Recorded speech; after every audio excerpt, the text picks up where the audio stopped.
Istanbulga borganmisiz?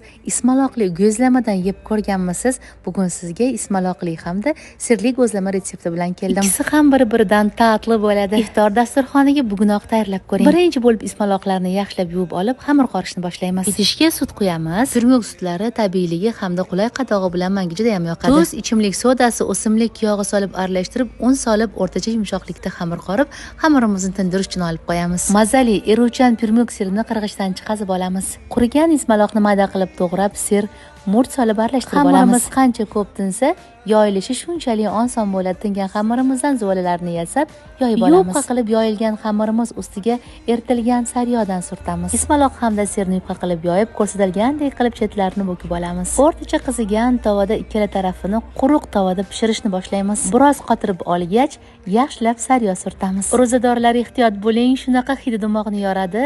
Mazali go'zlama shu tartibda pishirib olinadi. Retsept tayyor. Retsept yoqqan bo'lsa, notirangizni duo qilishni unutmang.